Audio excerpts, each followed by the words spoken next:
Hello friends, स्वागत है आपका हमारे YouTube channel lions GS academy में। दोस्तों, हमारे यूट्यूब चैनल के माध्यम से घटना चक्र 2022 की एक कंप्लीट सीरीज चलाई जा रही है, जिसमें इस समय हम भारतीय राज्य व्यवस्था एवं शासन कंप्लीट कर रहे हैं।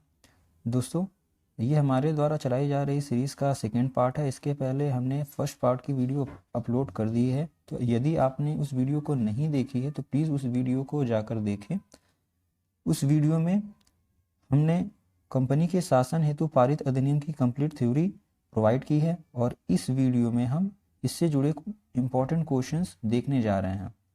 लेकिन शुरू करने से पहले मैं आपको बता दूं कि अगर आप किसी भी कंपटीशन एग्ज़ाम को देने जा रहे हैं, जैसे state PCS, UP PCS, RO ARO या किसी भी यूपी पीसीएस या स्टेट पीसीएस एग्ज़ाम को देने जा रहे हैं, तो प्लीज़ इस वीडियो को ज़रूर देखें।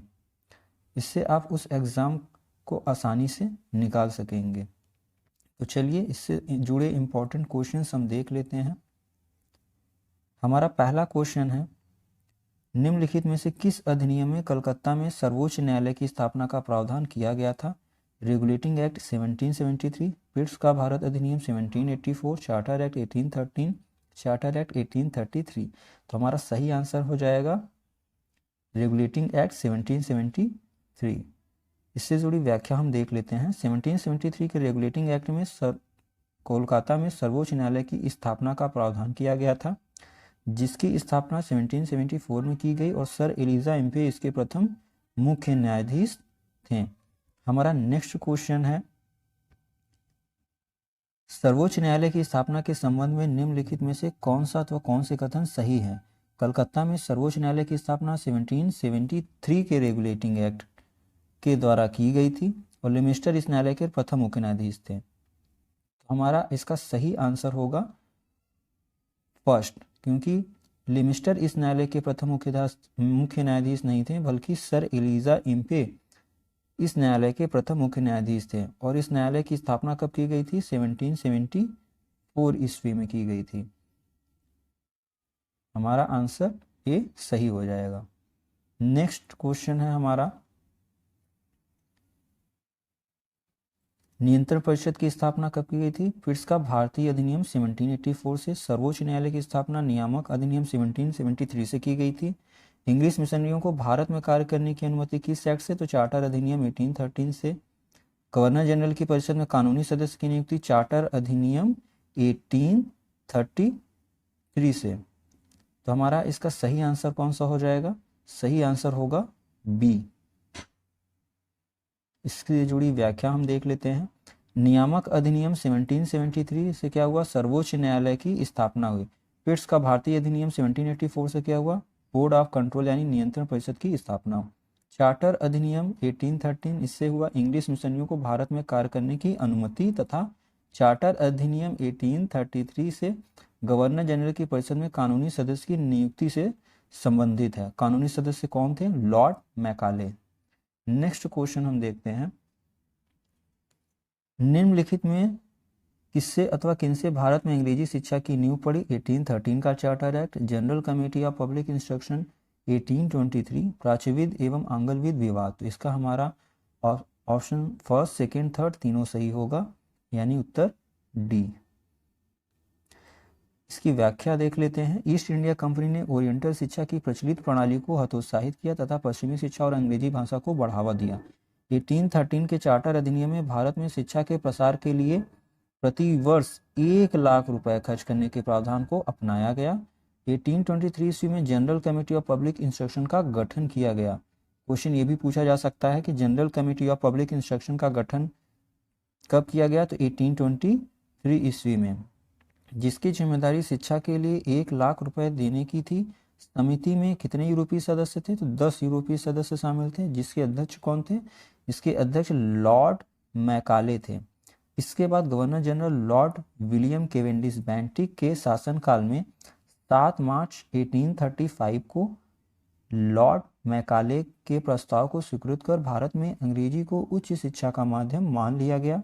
भारत में आंग्ल शिक्षा के समर्थकों के नेता ट्रेवेलियन थे, जबकि एसटी प्रिंसेप प्राच्य शिक्षा के समर्थकों के नेतृत्व करता थे। नेक्स्ट क्वेश्चन देखते हैं, किस अधिनियम के द्वारा ब्रिटिश संसद ने चाय और चीन के साथ व्यापार को छोड़कर ईस्ट इंडिया कंपनी के भारत के साथ व्यापार एकाधिकार को समाप्त कर दिया था? तो इसका सही आंसर कौन सा होगा? 1813 का चार्टर अधिनियम। व्याख्या देख लेते हैं।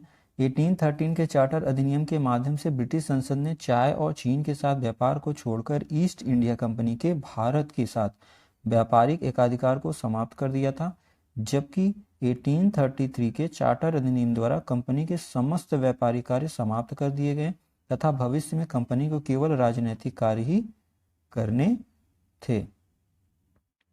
नेक्स्ट क्वेश्चन देखते हैं। चार्टर एक्ट 1813 के संबंध में निम्नलिखित कथनों पर विचार कीजिए। इसने भारत में ईस्ट इंडिया कंपनी के व्यापार एकाधिपत्य को चाय का व्यापार तथा चीन के साथ व्यापार को छोड़कर समाप्त कर दिया। इसने कंपनी द्वारा अधिकार में लिए गए भारतीय राज्य क्षेत्रों पर ब्रिटिश राज की संप्रभुता को सुदृढ़ कर दिया। भारत का राजस्व अब ब्रिटिश संसद के नियंत्रण में आ गया था। तो इसका सही आंसर कौन सा हो जाएगा? इसका जो सही आंसर है वो होगा ए। इसकी व्याख्या देख लेते हैं। चार्टर एक्ट 1813 द्वारा ब्रिटिश ईस्ट इंडिया कंपनी का व्यापारिक एकाधिकार यानी चीन और चाय के व्यापार पर एकाधिकार बना रहा, समाप्त कर दिया गया। साथ ही इस एक्ट के माध्यम से कंपनी द्वारा अधिकृत भारतीय राज्य क्षेत्रों पर ब्रिटिश क्राउन की संप्रभुता को सुदृढ़ भी किया गया। इस एक्ट से हालांकि कंपनी को आगे 20 वर्षों के लिए इन क्षेत्रों का अधिकार और राजस्व सौंपा गया, तथापि यह ब्रिटिश क्राउन की संप्रभुता के प्रतिकूल नहीं होना था। तो इस प्रकार हमारा प्रश्नगत कथन 1 और 2 सही है, परंतु कथन 3 सही नहीं है। क्यों? क्योंकि भारत का जो राजस्व था वह 1858 ईस्वी के अधिनियम द्वारा ब्रिटिश संसद के सीधे नियंत्रण में लाया गया। जब ब्रिटिश कैबिनेट मंत्री के अधीन सेक्रेटरी ऑफ स्टेट का पद बना, तो क्वेश्चन ये भी पूछा जा सकता है कि ब्रिटिश कैबिनेट मंत्री के अधीन सेक्रेटरी ऑफ स्टेट का पद कब बना? तो 1858 ईस्वी में, तथा विशेषकर राजस्व प्रशासन में उसकी सहायता के लिए काउंसिल ऑफ इंडिया का गठन किया गया। क्वेश्चन ये भी पूछा जा सकता है कि काउंसिल ऑफ इंडिया का गठन कब किया गया था? तो 1858 ईस्वी में। नेक्स्ट क्वेश्चन देखते हैं। किस अधिनियम ने भारतवासियों को अपने देश के प्रशासन में कुछ हिस्सा लेना संभव बनाया? Charter act 1833, charter act 1853, government of India act 1858 या इंडियन काउंसिल एक्ट 1861? इसका सही आंसर हो जाएगा हमारा चार्टर एक्ट 1833। चार्टर एक्ट 1833 काफ़ी इम्पॉर्टेंट है। आप इसमें याद रखिएगा कि इसी एक्ट के द्वारा बंगाल के गवर्नर जनरल को संपूर्ण भारत का गवर्नर जनरल बनाया गया था। और कौन थे? Lord William Bentinck. Lord William Bentinck Bharat का प्रथम गवर्नर जनरल था। और कानूनी सदस्य को भी सम्मिलित किया गया था, तो वो कौन थे? Lord Macaulay. ठीक, यहाँ पे हमारा एक व्याख्या भी दी गई है, तो उसको हम देख लेते हैं। चार्टर एक्ट 1833 की धाराओं में सबसे महत्वपूर्ण धारा संख्या 87 थी, जिसमें यह कहा गया था कि किसी भी भारतीय अथवा क्राउन की देशज प्रजा को अपने धर्म, जन्म स्थान, वंशानुक्रम, वर्ण अथवा इनमें से किसी एक कारणवश कंपनी के अधीन पद अथवा सेवा के अयोग्य नहीं माना जा सकेगा। कालांतर में राजनीतिक आंदोलन में 1833 एक्ट की धारा प्रशासन में भागीदारी हेतु मुख्य आधार बनी। दोस्तों, यहाँ पे हमारा कंपनी के शासन हेतु पारित अधिनियम के जो क्वेश्चंस थे वो कंप्लीट होते हैं। और इसके आगे हम लोग ब्रिटिश ताज के शासन अधीन पारित अधिनियम को अपने नेक्स्ट वीडियो में देखेंगे।